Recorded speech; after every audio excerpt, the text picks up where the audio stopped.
대번역 사도신경으로 신앙 고백하겠습니다.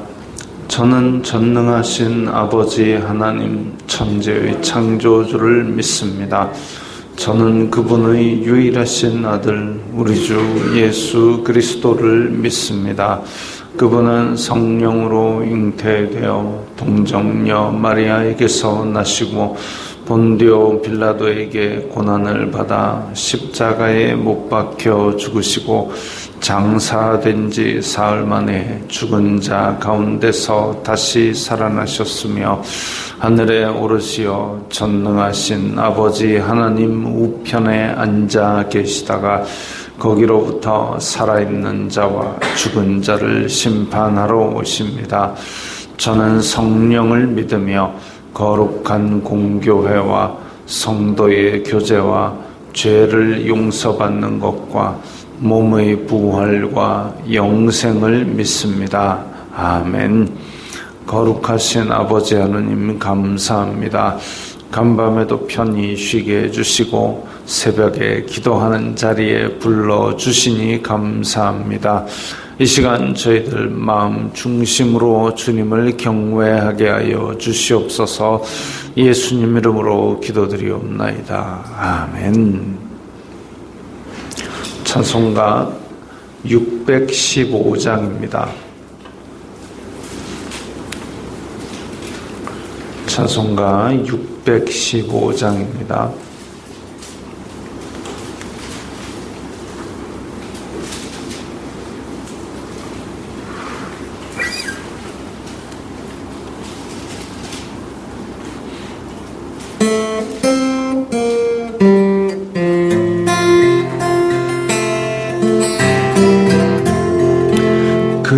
큰 일을 행하신 주께 영광, 이 세상을 사랑해 주오셨네. 우리 죄를 위하여 죽으시사 저 영원한 생명물 여시었네. 우리 주 높이세 귀한 말씀 듣고 우리 주 높이세 모두 기뻐하며 주 예수님 힘입어 하나님께 그 행하신 큰 역사 찬양하세. 그 큰 일을 행하신 하나님께 주 예수님 인하여 기뻐하네.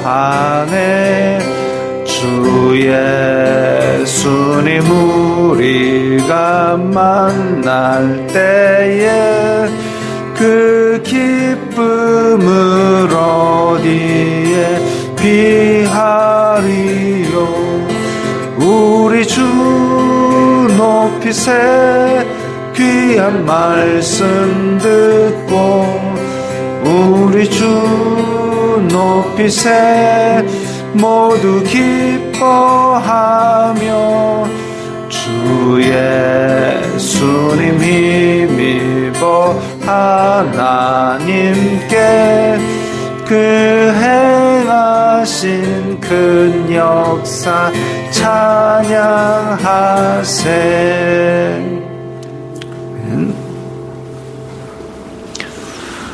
오늘 말씀은 사도행전 2장 8절부터 13절까지의 말씀입니다.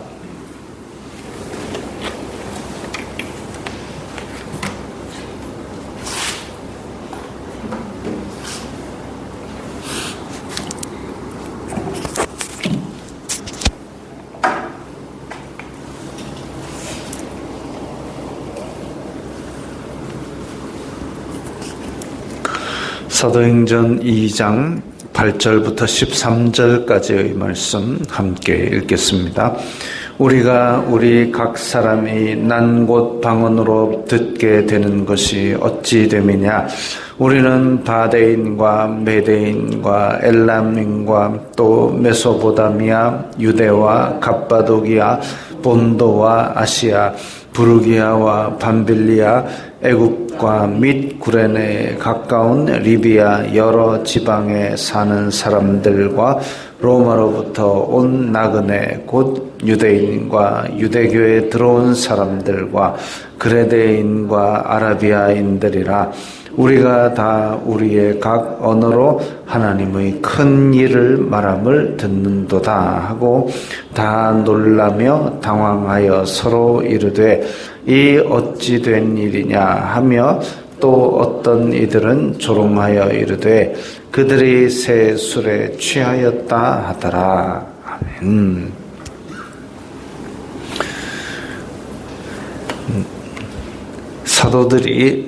사도들이 성령님이 임하게 되고 또 각 불세례를 받은 후에 하나님의 큰 일, 예수님께서 죽으셨다가 다시 살아나셔서 우리의 구주가 되셨다. 이 이야기를 이제 밖으로 세상으로 이야기를 했습니다. 오순절 명절을 쇠러 예루살렘에 온 많은 사람들 중에는 단지 이스라엘 땅에서만 온 사람 말고 그 시대에 이 지중해 주변 전역으로 북부 아프리카로부터 또 돌아가가지고 위에 있는 크레타 섬, 그리고 키프로스 섬, 그리고 그리스, 또 소아시아 지역에 있는 많은 그런 전 세계로부터 예루살렘에 명절새로 찾아온 사람들이 아주 많이 있었는데 그 사람들이 난 곳 방언으로 듣게 되었다 그랬습니다. 지금 살고 있는 전 세계에 있는 그런 언어들로 지금 복음을 듣게 된 겁니다. 어찌 됨이냐 놀라지요. 그 이전에는 보면 이 사람들이 하고 다니는 거나 그냥 평소 말투나 이런 것들을 보면 저 갈릴리 사람들인데 갈릴리 사람들이 그렇게 주목을 받은 적이 별로 없습니다. 구약시대부터 저 변방의 갈릴리라 부를 정도로 그야말로 이집트에서 저 메소포타미아 지역으로 넘어가는 그 시골 구석에 있는 한 지방 그 정도로밖에 인식이 안 되었던 곳인데 거기에서 온 사람들이 지금 전 세계 각지의 말을 하면서 새로운 이야기를 하니까 그 말을 한다는 자체도 놀랍지만 그 내용 자체도 아주 놀라운 것이었습니다. 죽은 자가 살아났다 이거죠. 그리고 전혀 인식하지 못했던 지난 유월절 때 있었던 막 죄인을 살려줄까 풀어줄까 이러다가 하나 죽었고, 그런데 그 죄인이 바로 우리가 못 박은 죄인이 바로 우리를 구원한 주님이시다라는 이야기를 하니까 이게 지금 도저히 믿을 수 없는 얘기가 참 펼쳐지는 겁니다. 그래서 여기에 어찌 됨이냐, 각기 어디서 왔나 이렇게 했는데 여기 세계 각지로 흩어진 이 사람들이 그래도 하나님을 섬기기 위한 마음 그 하나로 예루살렘까지 왔습니다.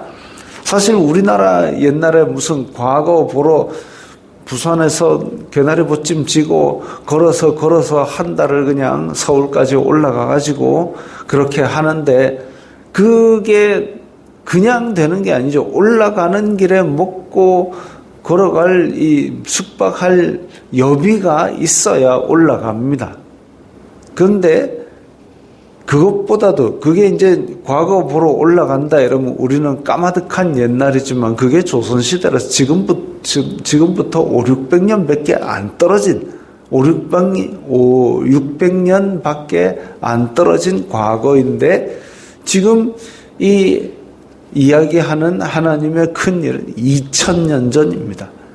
지금으로부터도 2000년 전인데 이 2000년 전에 각기 애굽과 구레네, 리비아 이런 곳에서 예루살렘까지 왔다. 이건 정말 큰 일입니다. 비용도 그렇고 시간도 그렇고 생계를 끊고 와야 되는 일인데 이 사람이 뭐하러 왔느냐? 예루살렘의 원래 율법에 보면 1년 3차 6월절과 77절, 지금의 오순절과 수장절 이렇게 세 절기를 예루살렘에서 지키라는 그 율법 지키러 온 겁니다. 그야말로 목숨 걸고 율법을 지키는 사람들, 물론 안 오는 사람들도 있었겠죠. 유대인들이라고 다 오느냐? 아니죠. 유대인들이라고 다 율법 지키느냐? 아니죠.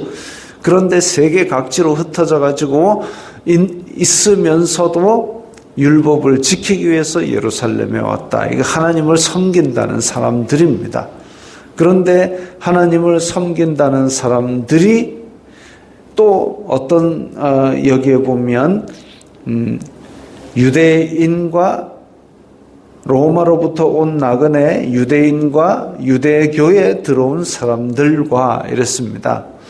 이제 유대인들의 회당에 가면 가운데 쪽은 유대인들이 앉게 되어 있고 벽으로 둘러서서는 다 이제 하나님을 믿지만 할례는 받지 아니한 이방인들이 앉게 되어 있습니다.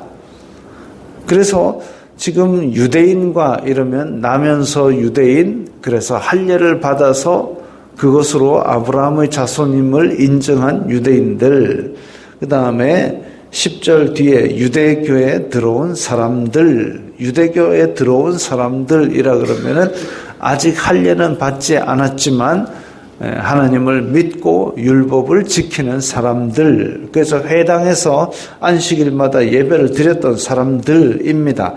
이 사람들이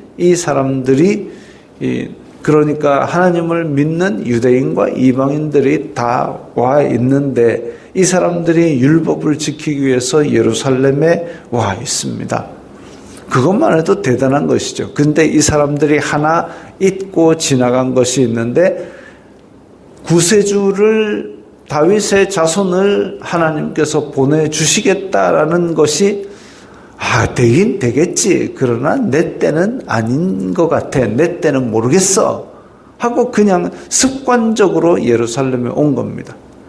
그 옛날에 2000년 전에 멀리서 지금도 우리가 해외여행 가려면 날 받아서 결심을 해야 되는데 그 옛날에 율법을 지키기 위해서 그거 하나 때문에 예루살렘으로 이 해외여행을 가야 될 정도로 하나님을 잘 섬긴다는 사람들이 예수 그리스도께서 오신 것에 대해서는 전혀 생각도 안 하고 그야말로 습관적으로 그 힘든 율법을 지켜가면서 살아가고 있는 겁니다. 그리고 실제로 그 일이 이루어졌다라고 선포되는 이 말씀 앞에서도 또 반응이 갈리고 있습니다. 다 놀라며 당황하여 서로 이르되 이 어찌된 일이냐. 다 놀라며 당황하여서 그러니까 실제로 우리가 믿는 그 말씀이 이루어졌는데 거기에 대해서 아멘 하고 오는 게 아니라 놀라고 당황합니다. 근데 잘 생각해 보면 예수님께서 다시 오신다라고 우리가 신앙 고백합니다. 거기로부터 살아있는 자와 죽은 자를 심판하러 오십니다라고 우리가 고백을 했는데 만약에 예수님께서 지금 오신다 그랬을 때에도 아마도 많은 사람들이 그것도 심지어는 매 주일마다 교회를 나오는 그런 사람들이 다 놀라며 당황할 것이라고 생각이 됩니다. 왜? 예수님이 오신다는 거 알아요.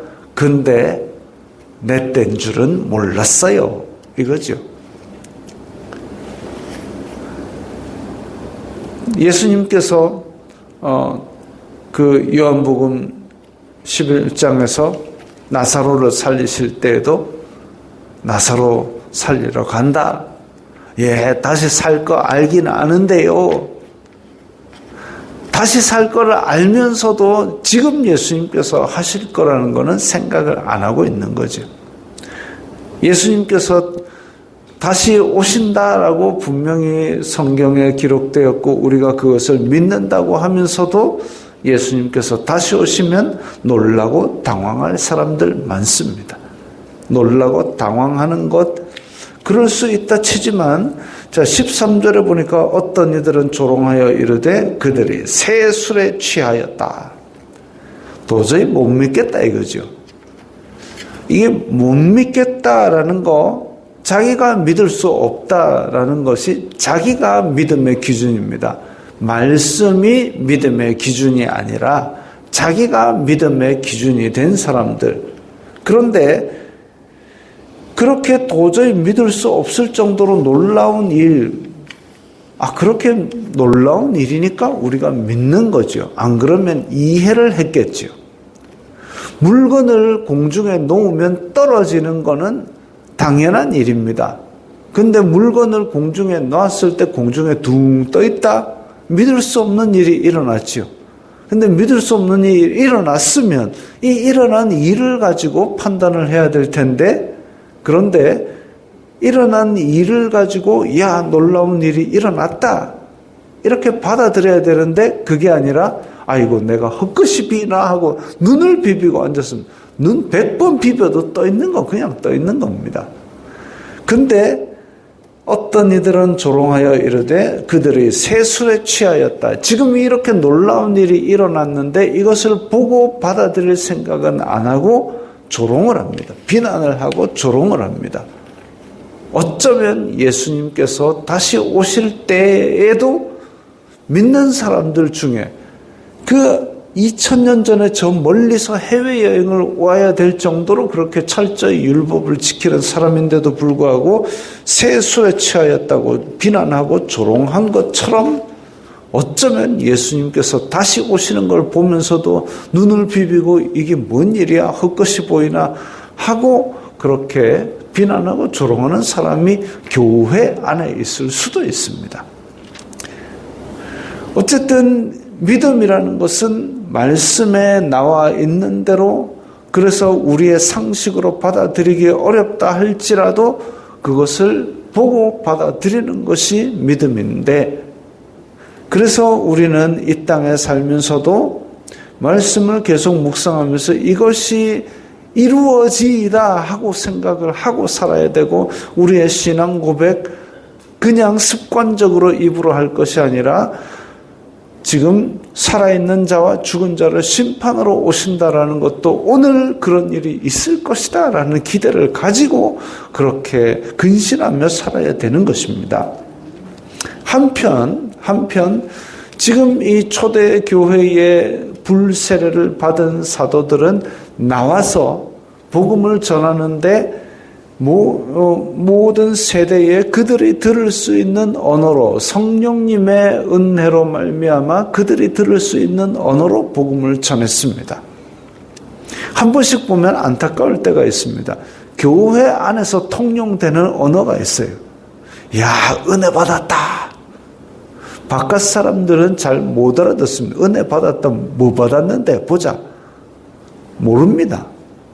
그런데 그런 교회 안에서만 사용되는 언어를 가지고 밖에 나가서 전하려고 하면 사람들이 받아들이기 쉽지 않지요. 그래서 우리가 복음을 전할 때도 성령님께서 주시는 그들의 언어를 우리가 받지는 못한다 할지라도 한국말이잖아요.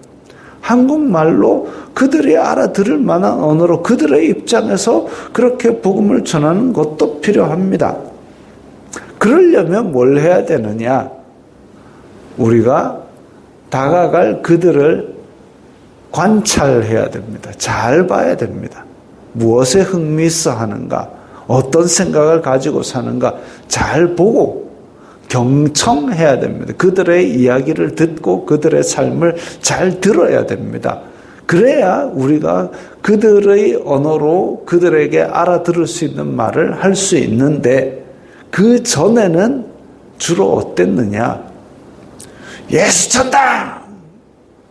그 일제시대 때 최봉석 목사님의 이야기를 듣고 나도 그냥 예수 천당!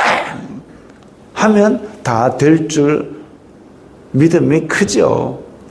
근데 최봉석 목사님처럼 그렇게 기도하고 그렇게 권능을 받았으면 그래도 됩니다만은, 그러지 않으면 관찰하고 경청하고 그들이 알아들을 수 있는 말로 들어가는 게 맞지요. 사도 바울도 이방인에게는 이방인처럼, 유대인에게는 유대인처럼 복음을 전했다 그랬습니다. 그런데 잘 듣지는 않고 능력도 없고 기도도 안 해놓고 예수 천당 하고 그렇게 선포만 하면 바람직하지 않죠. 오히려 반감을 불러일으킬 수 있죠. 또 그 이전에 복음을 어떻게 전했느냐? 강요를 했습니다. 가야 됩니다. 교회 가야 됩니다. 내라도 가야 됩니다.